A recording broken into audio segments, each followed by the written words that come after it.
So what happened in your life in that moment that actually inspired you to create change? Because I think that happens to a lot of people and nothing comes from it. But why were you inspired to do something different in that time? That's a really great question, because I actually joined the firm that I worked for because I was previously an entrepreneur running my own business. And I thought, you know what, I want to see the different side of the fence and see what it's like being an employee. And I joined the firm specifically to get personal development opportunities and get all the training and experience that the firm offered. And actually, that point when I was told I had no emotional intelligence, I reached out to the firm and said, well, I'd like some coaching, please, to help me. And they said, oh, no, I'm really sorry, you're not the right grade to get coaching. And I was like, oh, okay, that's an interesting thing. So I had to write my own performance plan, get assessed against the performance of my own performance plan to prove that I could perform better, and they wouldn't give me the professional coaching support. So I thought to myself, I've got control here, because I have my own business previously, and I have the power to get the support that I need. And so I paid for the coaching myself, the professional coaching that I wanted to have. And I started with a business coach who really kind of focused on the business issue, which was this performance review. And he was a really great coach, and he helped me realize it wasn't me. The firm, there were a lot of moving parts beyond just me as being the problem. And reaching out to a high performance coach. My coach was Diane Schrock, who was part of the High Performance Academy. She's actually an emotional intelligence coach, and she quickly helped me realize that it wasn't just me, it was the system that was broken. And that's how I pulled myself out, is taking back control and not allowing people to steal my own personal power, which is what they in essence had done in the corporate space, as I wasn't able to be myself. I got told, oh, you're too rough around the edges. You need to be cut. I was liking that I was an oval and I needed to become a circle. And it's like, well, stars don't fit in circular holes. You don't want to get rid of the spot, the pointy edges, because you want, that star to shine brightly. If you think about back to your kids' games, and that, I might be a bit pointy and I might be a bit rough at times and a bit direct, but that's me, and that's just the way I am. And yes, I have softened, of course, because I've been through this coaching journey and I've looked at myself in the process. But I think the core thing there was that I wasn't able to show up as me in that company. It was diminishing me. And so taking back control of who I was and who I wanted to be and where I wanted to go was always there. And I'd just given it away as being part of that entity of that firm. And so many people do. And it's, you're not playing the game, right? And that's kind of what it is. I must have gotten a bazillion performance reviews working corporate before I went on my own and started my own businesses. And I got kicked out of team meetings. I would get kicked out of, people would be like, if you say one more thing, you're out of here. And I'd be like, yeah, but you guys don't get it. Here are the answers. Here are the things that make sense. And look, I'm not going to say sometimes I wasn't wrong, because I assuredly was, but to work for companies where you're not and I don't even know if necessarily validated is the right phrase that I want to use, but to work for companies and corporations in which you are not appreciated, for your words, and you're given the space to speak up, which is the entire point of working for a company. Yeah, you got to dip, because that's going to end up really bad. And that's obviously what happened for you. Mm-hmm. And so you're in this transformation, you're seeing the impact that coaching is having on your life. I can relate to that entirely. It's a huge reason why I am a coach today. Mm-hmm. And in that, what starts to transform in your body, in your mind, in your spirit, in your energy? What are some of the telltale signs of growth for you in this?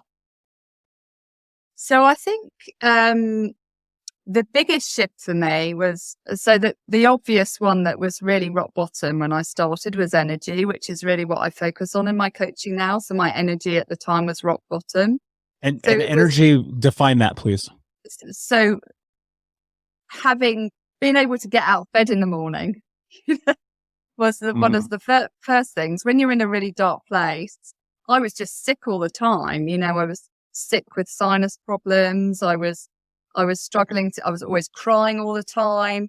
I was exhausted emotionally. I was exhausted physically. I was exhausted mentally, just because of all of the rubbish that I was having to deal with in the firm. And I was exhausted spiritually because I wasn't doing what I was passionate about. And the big shift that started me realizing, do you know what, this is not me, this is the firm, was when at the time I'm in the military as a reservist. This is not the firm. This was a separate thing. But I'm a military ski instructor, and I was asked to lead a team of people in the Alps, teach them skiing, and that's part of my reservist commitment. And when I was doing that, it was a really stressful environment, really complex personalities. And I did perfectly fine. I was the only instructor on the trip, which is very rare. And I did totally fine doing all of that and delivered, exceptional results. And everyone was super happy and pleased with me. And I couldn't have been put in a harsher environment, whiteouts all the time, a diverse range of experiences. And I performed at my best, and I wasn't stressed. I wasn't flustered or anything. But as soon as I put myself back into the work environment that I was in and exposed to, I just turned into a crumbly mess kind of thing. I just didn't want to be there. It was like this flight thing. And so it was a real sign that, it's how important your environment is for you to flourish.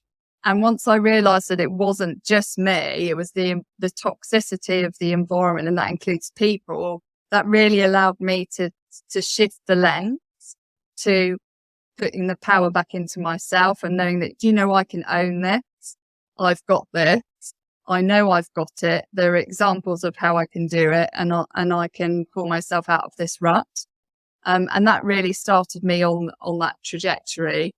And then the second one was when I went to the High Performance Academy live in the States, when I decided at the academy that this was my time to train as a coach, as a high performance coach at that time.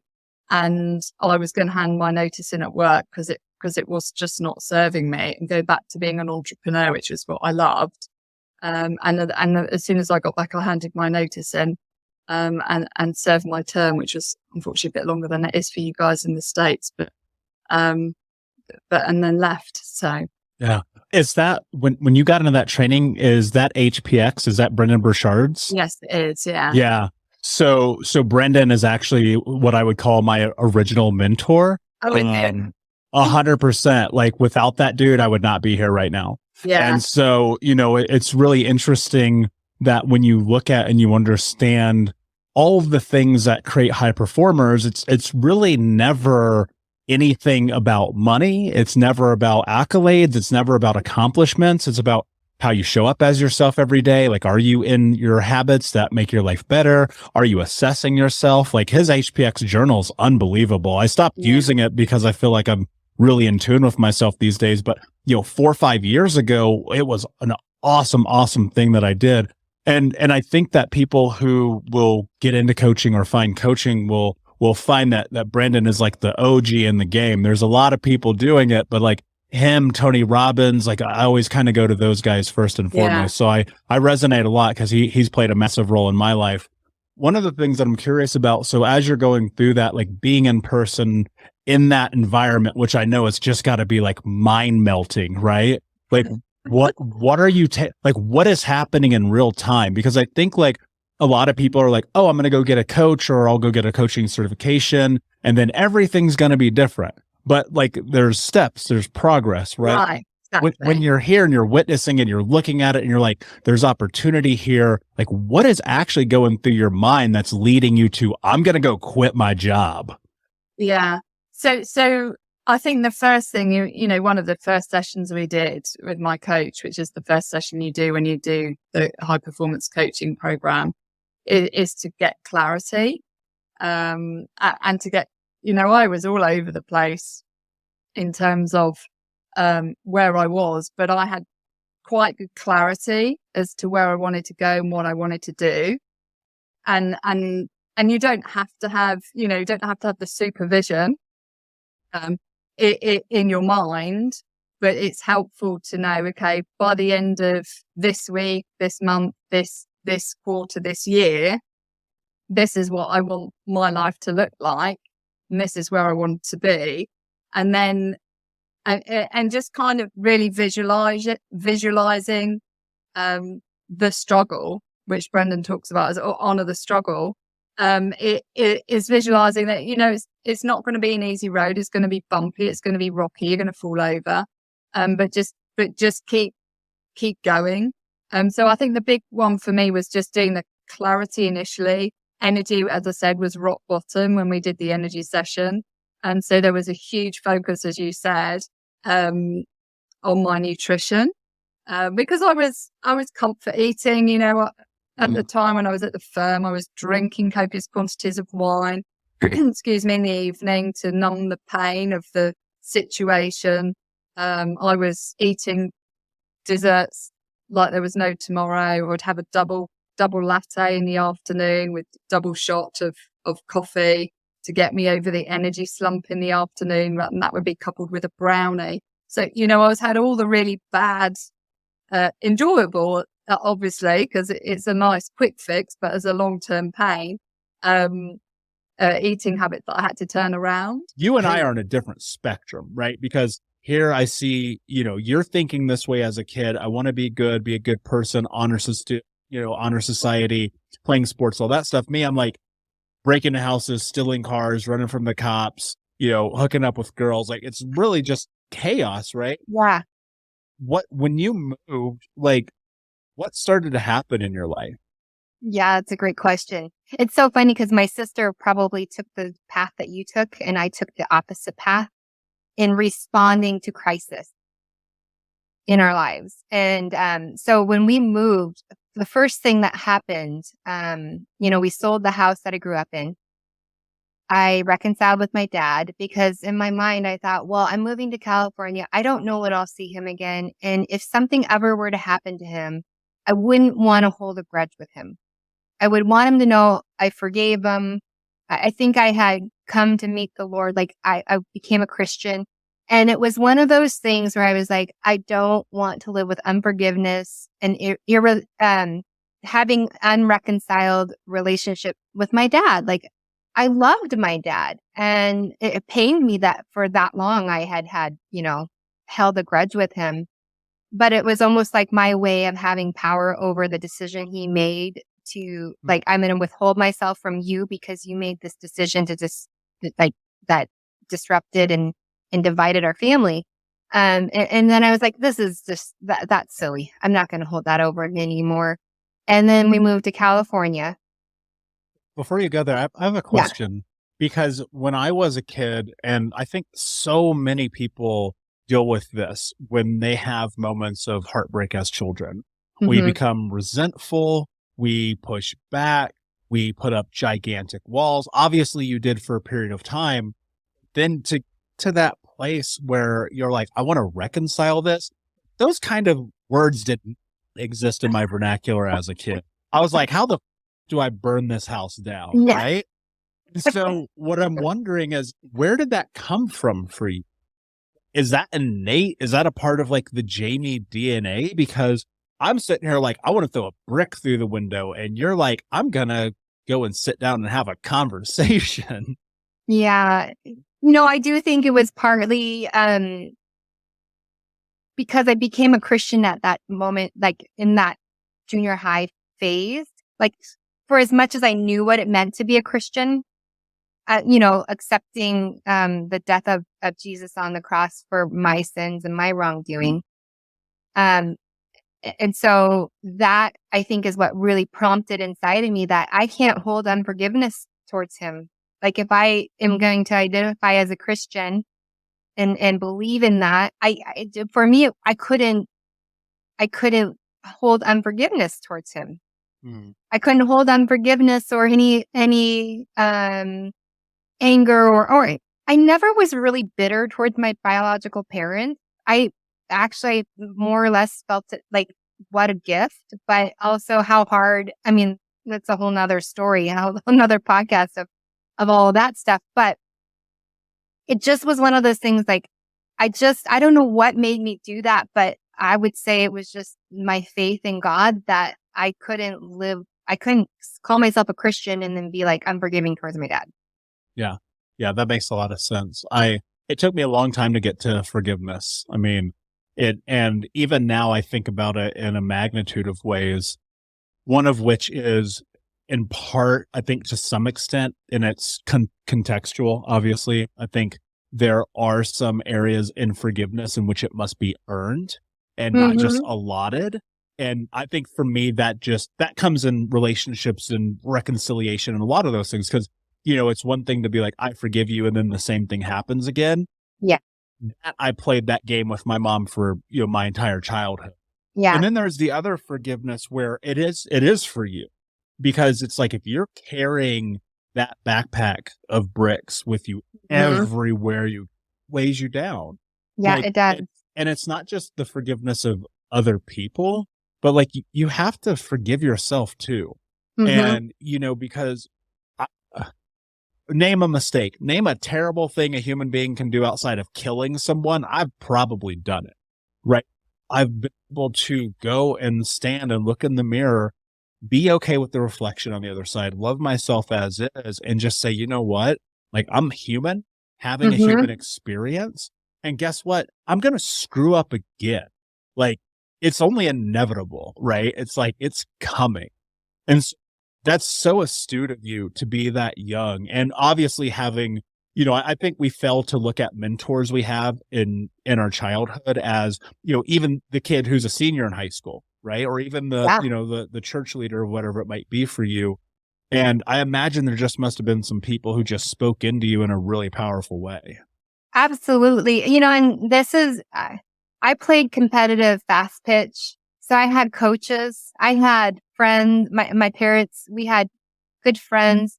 They were all there and supportive and everything. So, I mean, it definitely wasn't just this like profound thing that happened in my life just out of thin air, but there was a community of people that were there and supportive in a very, I don't know what the word I'm looking for, but they didn't realize the impact that they were making on my life to make me feel like I mattered. Like if that makes sense. Totally.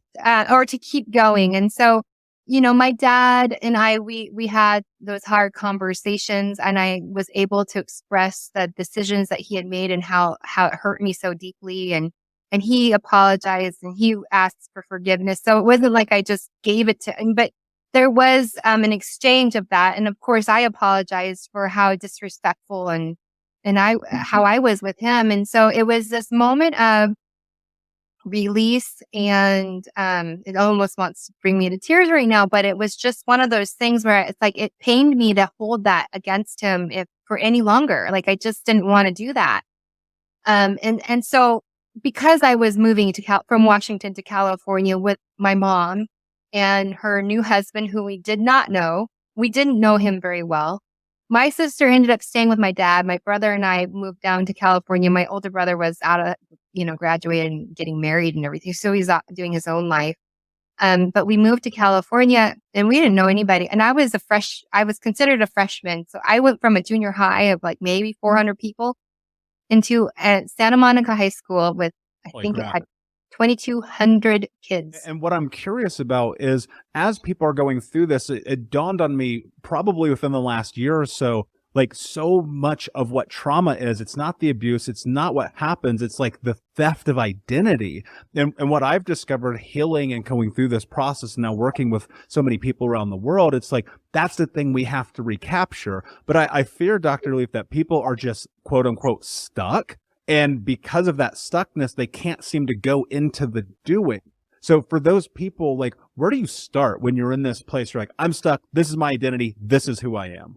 Now, I'm really glad you started there, Michael, because it's a very relevant point. And what I believe a lot of the stuckness has come from is not understanding how to rewire the brain and understanding things like what is the mind, what's doing the work. When we talk about getting through our stuff, what does that actually look like? Who's doing the getting through the stuff? Which part of us is doing that? And that's when you start understanding those kind of concepts, it then gives you the power to get unstuck. You get empowered to change. So I've shown with my research, when you start understanding the power of the mind, and you know what, let me cancel that statement because it's overused. When you start understanding what it means to be alive, what it means to think and feel and choose, when you understand that, and when you understand how you can drive that you can actually control the messiness of your life, and that it's okay to be messy, but we just need to learn to manage that. That's when you become very empowered. And I showed with my research that you can actually get things like depression, anxiety, which can be so incapacitating, and which aren't illnesses. They're warning signals, but they are warning signals that can incapacitate us. But you can get those under control by a factor of 81, up to 81%, which is phenomenal, without drugs, without any kind of fancy tricks, just pure mind management. And that's what I have worked in for all these years. So yes, we get stuck without the understanding. So it begins with understanding what the mind is, what the brain is, which I gave a brief explanation in the beginning. And then it goes into how do we manage this process? How do we deconstruct and reconstruct? And what do we do? So here's a little model of a brain. And most people think the mind and the brain are the same thing. People will talk about them, and it's totally understandable because that's the languaging for the last 40 years. The languaging has been very much around the brain and the mind and the brain, but as though they're the same thing. We also get so many messages through the media that the brain is producing the mind, or the thoughts come from the brain.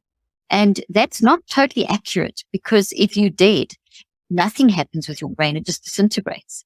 So there's a huge difference between you and I having this conversation and the viewers and listeners and someone who's dead, because we are able to actually listen to each other and think and feel and choose, which are the three actions of the mind. Mind thinks, feels, and choose. Think, feel, choose, think, feel, choose. It's an ongoing 400 operations per second cycling that helps you to actually process and experience like this discussion, like everything we have in life, and process that, puts it into the brain. So the mind's very active. The mind is you. It's your ability to think, feel, and choose. And we have this ability to interact with life. We take that through thinking, feeling, and choosing. That's kind of the currency. We put that into the brain as a structural change, and that then sends a message to the body, and that's why it's stored in the body, and we can talk a bit about that with PTSD and complex PTSD and so on.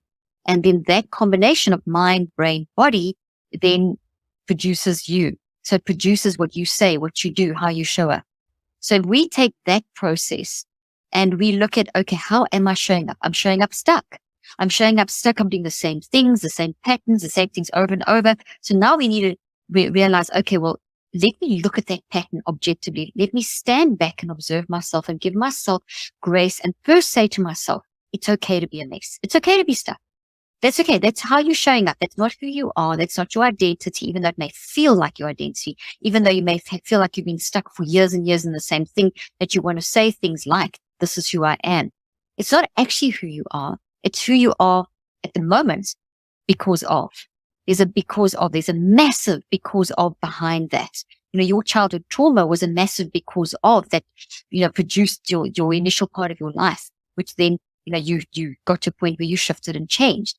And, you felt you were reacting to life, because when we have things happen to us, we wire that into our brain and we try and cope. And sometimes it's just so terribly painful, like you experienced, that we wire toxic coping mechanisms into our brain. So when an experience is wired into the brain in a toxic way, it looks like this wiry tree. All the proteins are misfolded and everything's all weird and wrong, versus a healthy experience. This discussion is a healthy thought that you're growing. This would be a toxic thought. And this impacts how you function. And it's a coping mechanism. The experience is in the roots. Like anything starts with a root and then grows. This then grows into how you see yourself. Then this collectively is how you're showing up. And whatever this is, whatever the story is, which in your case was all that trauma you experienced as a child, showed up, and it wouldn't have just been one, it would have been multiple of these. And I think we're often driven by this idea, like, oh, there's this thing I want to talk about, this story that I want to tell. But we kind of get stuck and held back due to the fear of, of possible repercussions that come with this. And I recognize and I understand that on the backside of you creating what was a practical and really empowering film for me, there was a lot of people who are like, who does this person think they are? What are they talking about? This is nonsense, blah, blah, blah. How do you step into this place where you're willing to confront that and say, you know what, my message and my story is worth whatever comes along the backside of it? Yeah, great question. I anticipated a lot more kind of scrutiny and pushback than I received. So that was kind of odd. I think that leading up to it, actually the movie The Secret was one of my kind of initial seed planters of doing this film because, it was a film that not particularly my documentary style, but I took these nuggets away that I applied instantly in my life. And within months, weeks, my life changed. And I was like, wow, it is all energy. And what we put out there, we do get back. And it just opened my eyes and I applied it and I was very empowered. And so, around the same time as I watched The Secret, I started meditating. I was going to Agape and I was listening to Michael Beckwith. I'm sure you know him. He teaching and he was just empowering me. Like we're co-creators with life. And if we get a calling in our heart, within every acorn is an oak tree. Within every dream is everything you need to see that dream realized. So if you have a calling to be an actor, if you have a calling to be a poet, if you have a calling to be an astronaut, that means that life, nature, the universe, God, whatever you believe puts that calling there, you have the ability to see it realized. So I was acting at the time, and I've been acting my whole life. I grew up in Southern California, and off and on because it was, it's just a tough business. You're getting rejected all the time, and I actually initially started seeking out healers to like remove the blocks so I would be a better actor and just be freer and less self-conscious. And so around the same time, I started listening to Michael's teachings, practicing my gratitude work and seeing, crazy manifestations occur and just my life feeling better. And I really got these concepts that we are co-creators. And so, and then I started meditating at the time. So that really rooted everything down. So all of that to say, once I was ready to do the film, I just had complete trust that this calling in my heart, and the reason I brought up acting was because I started getting more excited talking about manifestation and healing and epigenetics, and we have so much more power than we've been led to believe, and this world of infinite possibility. I started lighting up talking about that, and less so talking about acting, something that I thought I wanted to pursue my entire life, and so I paid attention to that. And once I was ready to do the film, it took about 8 years marinating this idea and gathering more research and more experts. And once I was finally ready to do it, I was just like, God, take the wheel. You put this calling in my heart. It is very strong. So I'm just going to trust that it's all going to unfold. And I'm just going to say yes and keep moving forward and let you take care of the hard stuff. Yeah. And I think that's so much of the human experience, right? We all have dreams, we all have ambition, we have goals, but the reality, and I think one of the biggest misconceptions that people have about creating your life is like, you actually have to do some stuff. Like you're like, as much as I love meditation and journaling and it's a part of my daily practice, I know that those things are simply catalysts for me to figure out like, okay, cool. Now I have a better and more fine-tuned understanding of what it is that I'm going to have to do to make this dream idea vision come to fruition. When you're in this and you're starting to build this out and you're learning and you're growing and you're like, okay, this is the story that I want to tell. I think that a big part of it is we subconsciously fight ourselves, right? And we're in this place where, all right, I have this idea, I have this dream, but who am I to tell it? How do I do that? Why me? Was that a part of your narrative in this as well? And if so, like, how did you combat that?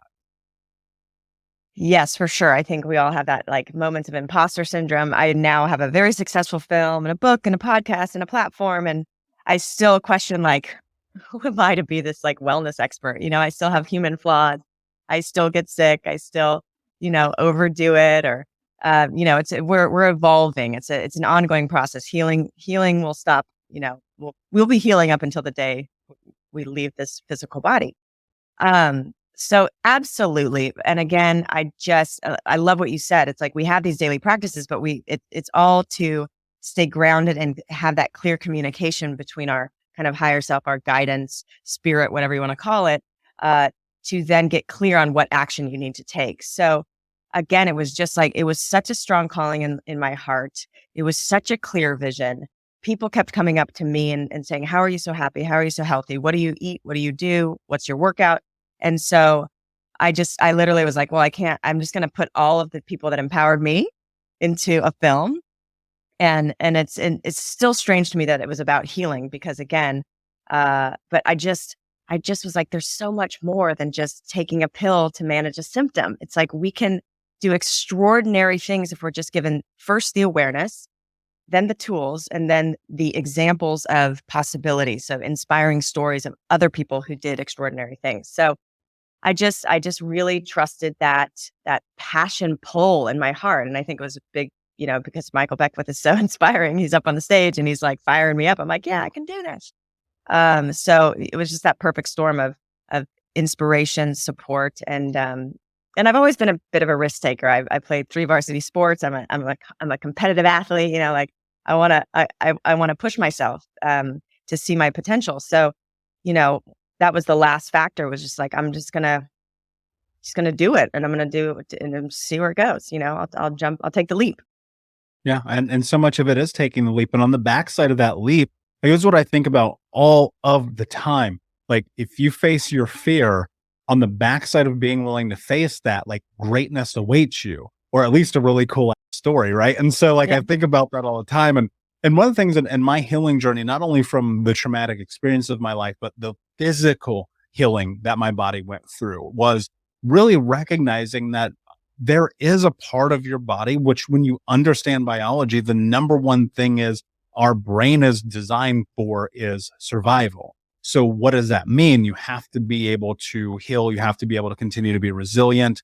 What I'm curious about, though, is if you'd be willing to dive in and talk a little bit more about the human body and the way that it is designed to, in every moment, right, be able to look at disease and symptoms as feedback in ways that we can kind of step into the healing process. And yet somehow in that, we still seem to intend to get into our own way. Absolutely. So just a few pillars that I think might change someone's perception if this is the first time they're hearing of it is the science of epigenetics. So we've been told for, beginning of time, our whole lives, that we are victims of our genes, or we're subject to our genetic code.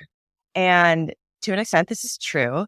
But what we learn with the science of epigenetics, and Bruce Lipton is one of the pioneers in this field as a stem cell biologist, he discovered that it's actually the environment that turns genes on and off. So genes are like little switches. Our genetic code is a blueprint, but then it's our lifestyle choices, our lifestyle behaviors. The diet creates an environment within the body. Literally our physical environment around us. If there's toxins, if there's nature, fresh air, polluted air, all of that will create an environment outside of us. And then for our perception of the environment. So we have this brain that from the age of 0 to 7 years old, this brain is just like a computer that's downloading software programs from the people around you. So usually your parents or your grandparents, the people that are raising you, your teachers, and you're like a sponge picking up the behaviors and learning how to survive in the world by paying attention to the people around you. So when we talk about, it's genetic, well, a lot of these genetic expressions are because you have the same pattern of diet, environment, behaviors, beliefs about life. So those subconscious programs become your belief system, and they're kind of downloaded into you between the ages of 0 and 7. They're not even your beliefs. You're just adopting them from other people. So, and then they color the lens through which you look at life. And the best example of this is if you were raised a snake charmer in, let's say, India, and you were taught to be around snakes and how, cobras or whatever, I'm just making this up. I know nothing about snake charming. If they are signs of, a good omen and power, and it's actually a blessing if you get bit or whatever the story is, you're going to have a very different experience in your body than someone who is afraid of snakes. You're walking down the path. One person sees a snake and has a flood of oxytocin and joy because it's the good omen they've been asking for, and they're not afraid of the snake. And the other person is going to have stress chemicals and adrenaline coursing through their body. So based on their belief system, they have two completely different biochemical reactions in their body. And so our subconscious beliefs are absolutely always need to be addressed when you are doing any kind of healing, because they're subconscious. We're not even aware that this lens is coloring our life and attracting people, circumstances, et cetera, to give us feedback as to, what we're believing about life. And then the final component of that, you talked about symptoms and physical disease. Our symptoms are your body telling us that there's an imbalance. So whether it's a skin rash, whether it's a pain in your neck, whether it's appendicitis, whatever your symptom is, that's giving you feedback that there's something off. And Western medicine tends to give you immediate relief by silencing that symptom, by steroids to get rid of the rash. You're basically taking away the feedback. It would be the same as if your house starts to get on fire, the smoke alarm's going off because the smoke is billowing up. And that smoke alarm is really annoying. It's really painful. It's itchy, but instead of putting out the fire, you just take out the batteries of the smoke alarm so you don't have to hear that feedback. And so as we understand that, we know that, we may have to take the batteries out just so we can have sanity while we're putting out the fire. But if we never put out the fire, we're just going to have to we're never going to really heal. We're just managing disease through symptom management.